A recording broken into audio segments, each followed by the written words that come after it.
Shalom teman-teman Yud dan JC, bagaimana kabarnya? Saya yakin percaya kabar teman-teman sungguh luar biasa, sebab kita punya Allah yang luar biasa.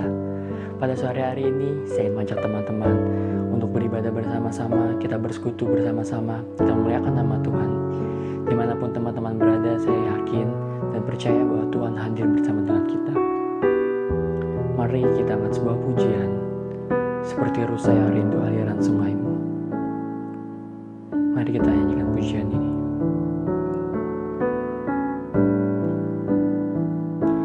Seperti rusa yang haus, rindu aliran sungaimu.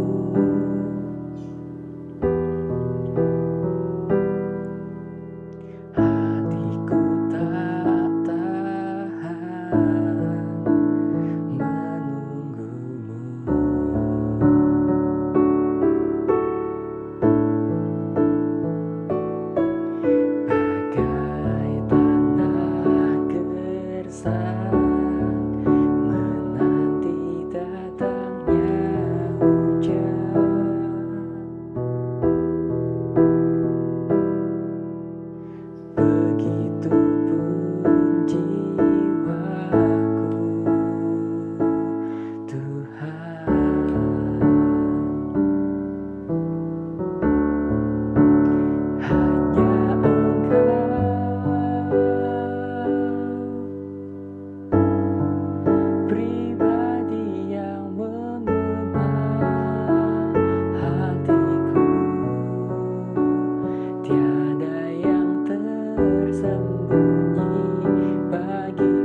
Mari teman-teman kita angkatin pujian dari awal lagi. Kita nyatakan lebih sungguh lagi.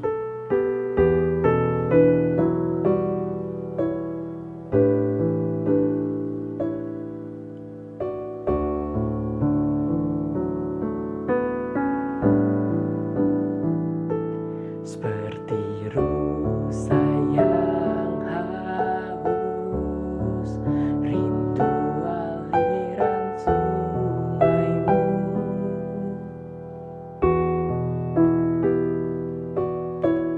Hatiku tak tahan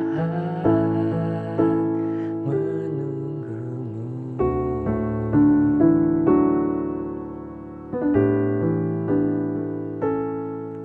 Bagai tanah gersang menanti datangnya hujan,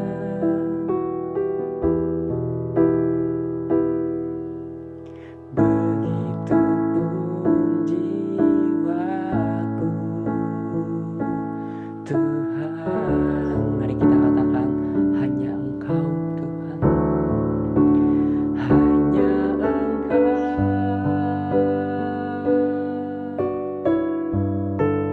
pribadi yang mengenal hatiku,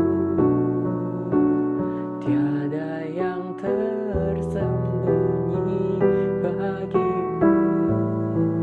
Seluruh isi hatiku Kau tahu, dan bawaku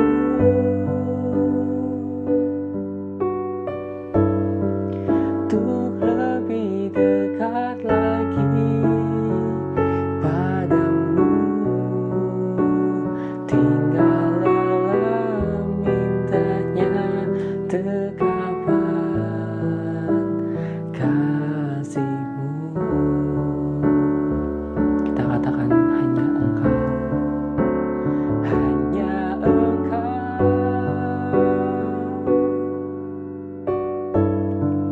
pribadi yang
Segala pujian dan syukur kunaikkan kepadamu Tuhan. Tuhan, sebentar lagi kami akan mendengarkan firman-Mu Tuhan. Kau berkati hamba-Nya yang menyampaikan firman-Mu. Kiranya apa yang firman disampaikannya dapat menjadi rema bagi kehidupan kami Tuhan. Tuhan, kami berdoa juga untuk teman-teman kami, dimanapun mereka berada Tuhan. Kau bungkus dengan kuasa darah-Mu. Kau berikan kesehatan selalu, sukacita, dan damai sejahtera di kehidupannya Tuhan. Tuhan, terima kasih Tuhan, penyertaan-Mu sungguh luar biasa Tuhan. Kami bungkus dan kami alaskan doa kami hanya dalam nama Tuhan Yesus Kristus. Haleluya. Amin.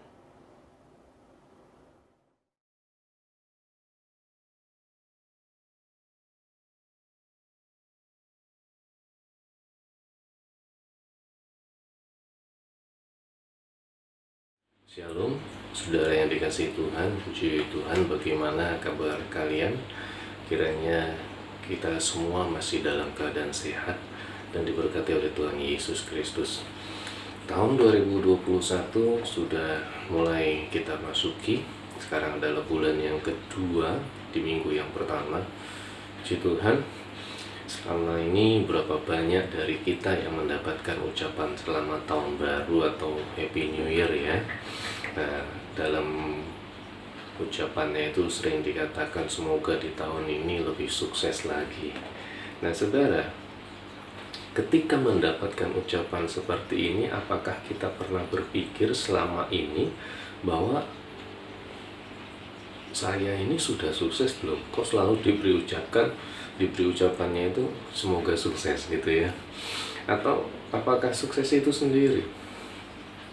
Nah hari ini tema firman Tuhan yang ingin saya sampaikan adalah sukses itu proses, bukan tujuan hidup. Ya, apabila seseorang selalu mengejar kesuksesan sebagai tujuan hidup, logikanya gini saudara, ketika kesuksesan itu sudah saudara dapat, maka berhentilah tujuan hidup saudara. Betul?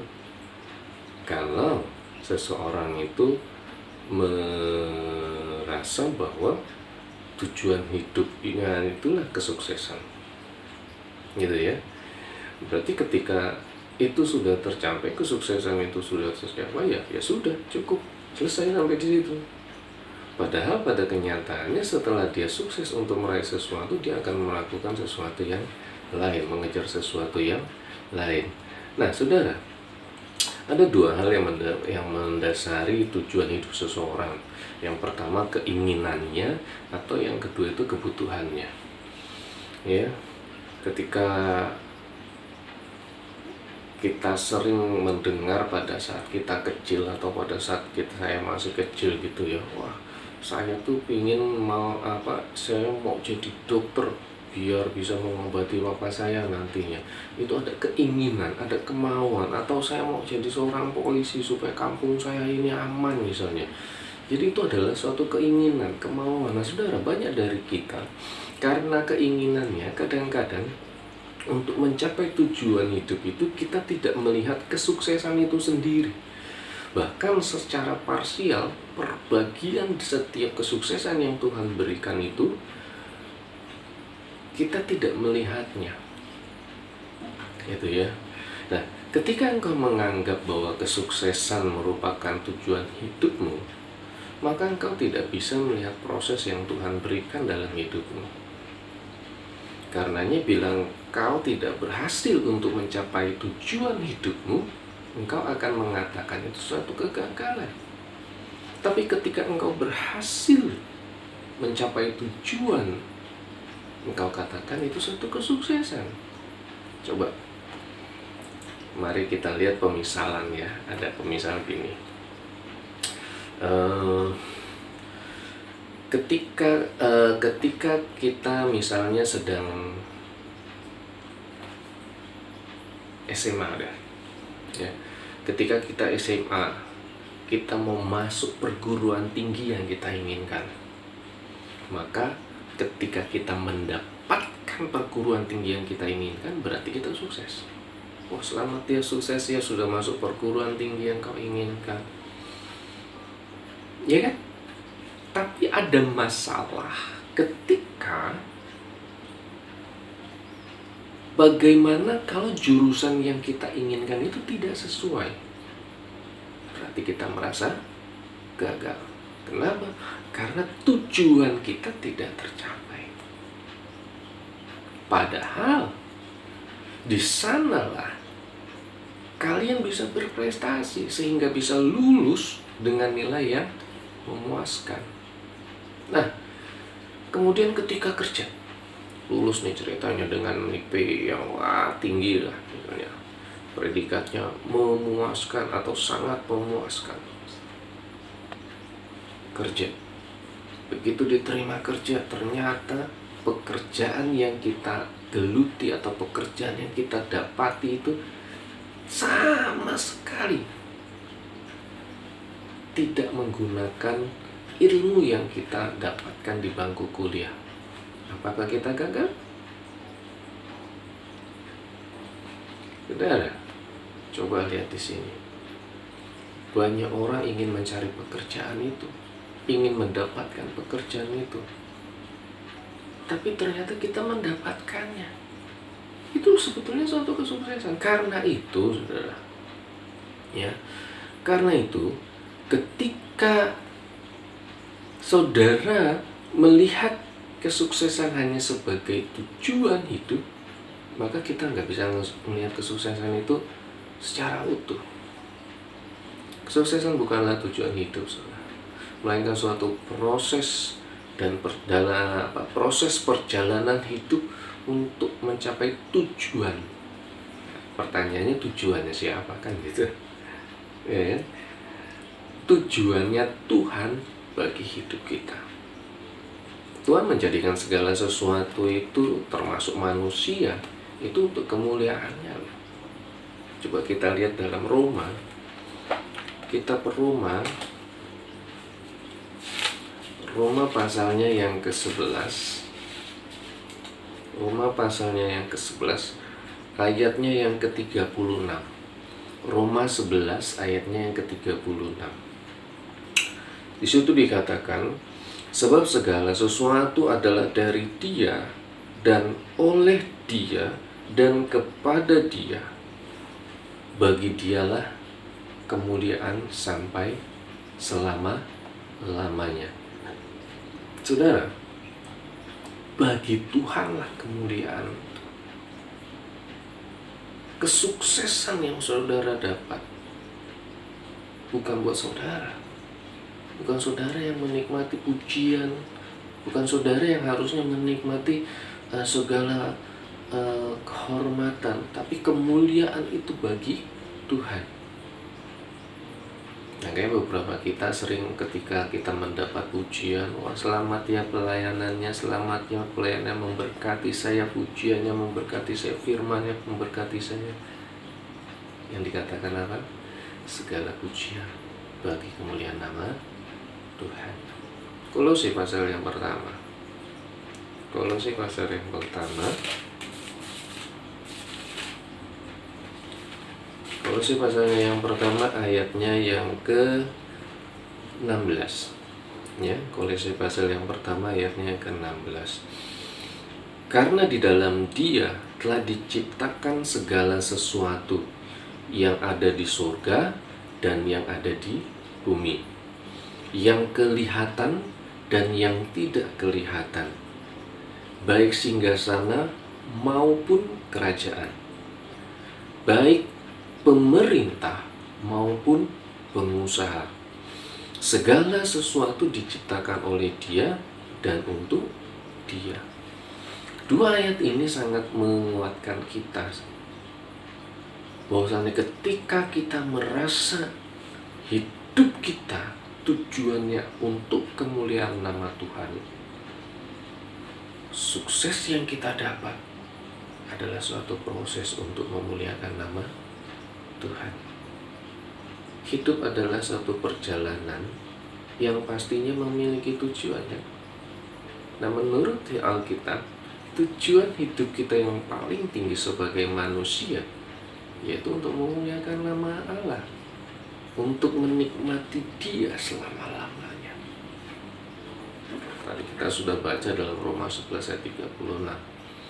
Karena itu tujuan yang lain dari hidup manusia yang bersifat personal, ya, personal, kemudian ya personal profesional gitu ya, bisa saja dari bisnis, organisasi atau lembaga dan lain sebagainya yang bersifat spiritual, semuanya itu harus diikat pada premis tujuan untuk kemuliaan Allah. Artinya begini, saudara bekerja untuk siapa? Bukan untuk pribadi, tapi untuk memuliakan nama Allah. Ketika saudara memiliki tujuan untuk kemuliaan nama Allah, saudara akan bekerja dengan sungguh-sungguh seperti untuk Tuhan.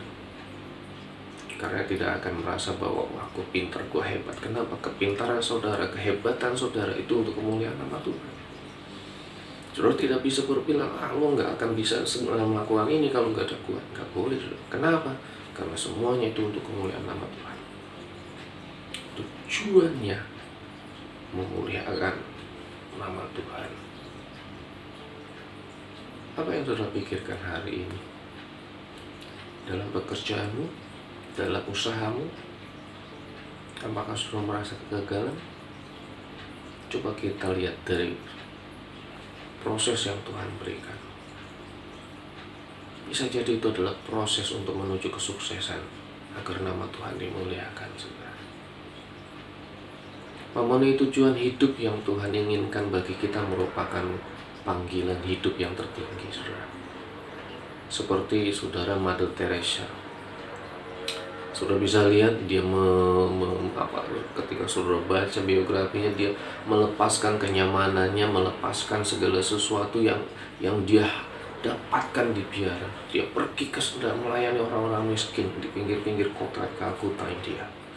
Ini merupakan satu contoh di mana seseorang bisa memenuhi panggilan Tuhan dalam hidupnya. Kita mungkin tidak seperti itu, saudara.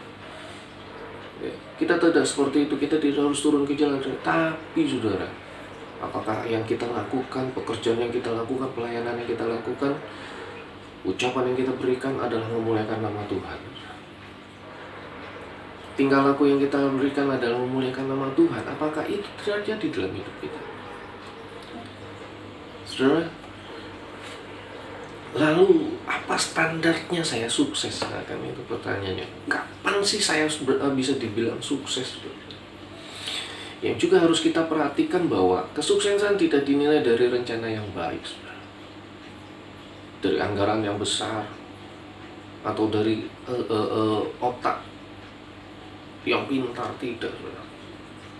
Tetapi dari hasil atau prestasi yang dicapai. Itu bisa jadi suatu kesuksesan, saudara.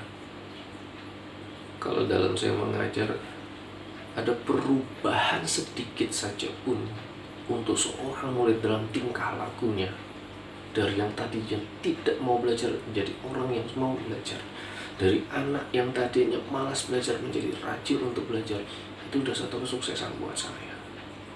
Ada proses untuk mencapai tujuan itu.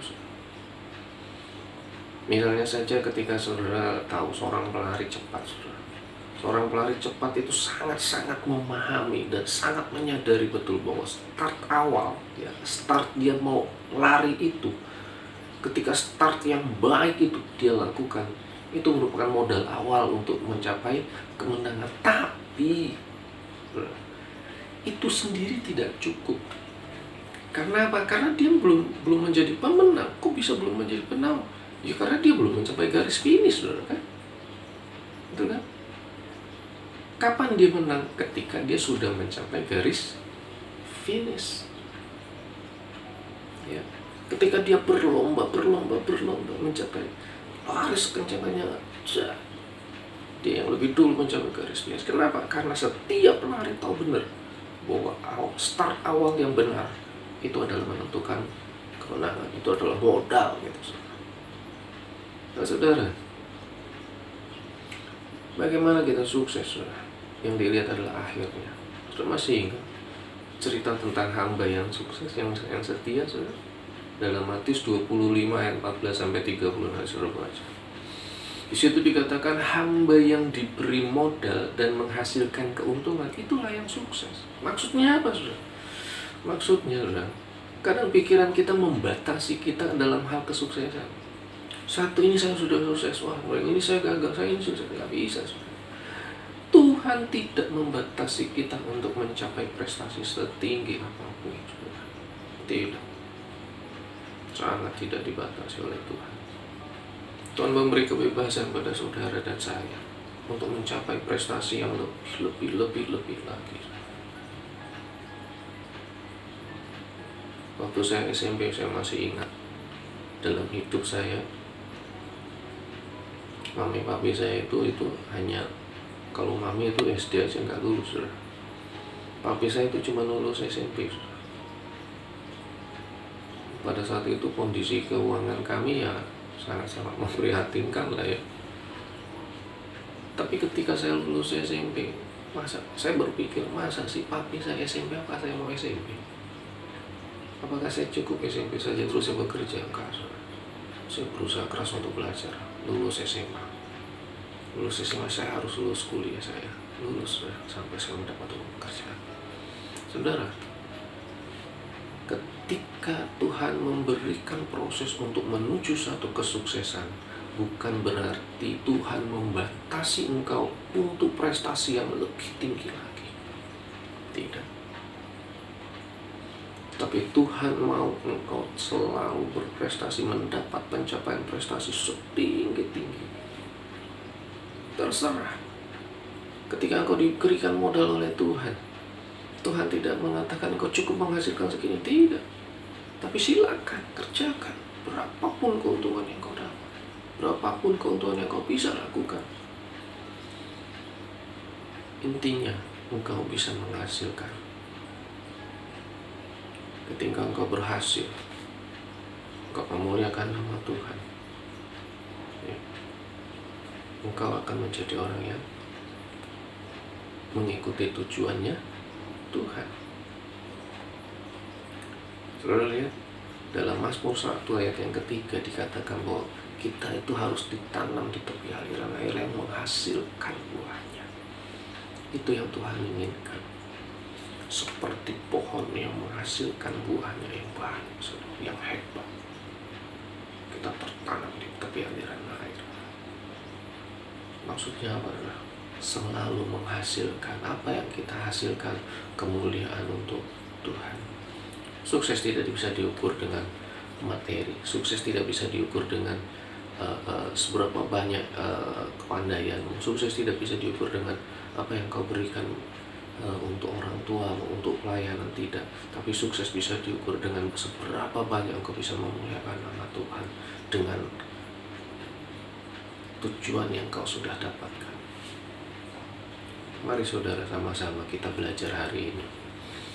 Kesuksesan seorang merupakan suatu proses untuk mencapai tujuannya Tuhan dalam hidupnya. Kalau kau katakan, waduh kalau saya masih ini, saya justru di dalam proses itu, seberapa banyak engkau bisa memuliakan nama Tuhan. Mungkin ketika engkau mencapai hal itu, engkau tidak merasa baik, merasa itu tujuanmu tercapai, engkau merasa gagal. Tapi disitulah ada satu kesuksesan yang Tuhan rencanakan dalam hidupmu. Kita lihat dalam Ayub, saudara bisa lihat dalam Ayub pasal yang ke-42 ayat yang kedua. Di situ dikatakan, aku tahu bahwa engkau sanggup melakukan segala sesuatu dan tidak ada rencanamu yang gagal. Saudara, apapun tujuan hidup kita, semua adalah rencananya Tuhan. Biarlah diserahkan dalam tangan Tuhan. Biarlah itu juga menjadi rencana Tuhan. Sehingga yang kesuksesan yang kita dapat bertujuan untuk kemuliaan nama Tuhan. Kiranya Tuhan memberkati kita sekalian. Mari kita berdoa. Bapa dalam surga, terima kasih Tuhan untuk berkat-Mu pada hari ini. Ucap syukur Tuhan, bagaimana Tuhan boleh memberikan kami kembali satu pencerahan bahwasannya segala sesuatu dalam hidup kami boleh memuliakan nama Tuhan. Mungkin kami merasa sukses dalam hal pelajaran kami, mungkin kami sukses dalam tujuan hidup kami, dalam bekerja. Mungkin kami merasa sukses hanya sebagian saja, dan kami merasa ada bagian hidup kami yang gagal. Tapi Tuhan, kami yakin dan percaya semua itu merupakan proses untuk kami menunjukkan kesuksesan di dalam Tuhan, di mana kami boleh memuliakan nama Tuhan. Biarlah Tuhan boleh mengingatkan kami selalu, Tuhan, bagaimana hidup kami adalah dalam rancangan Tuhan, dalam rancangannya Tuhan. Terima kasih Tuhan, terima kasih untuk hari ini. Kau memberkati kami semua di dalam masa-masa seperti ini Tuhan. Kiranya kami tetap memuliakan nama Tuhan. Jadikan kami alat-Mu yang berguna untuk kemuliaan nama Tuhan. Di dalam nama Tuhan Yesus kami berdoa dan mengucap syukur. Haleluya. Amin. Tuhan Yesus memberkati kita semua.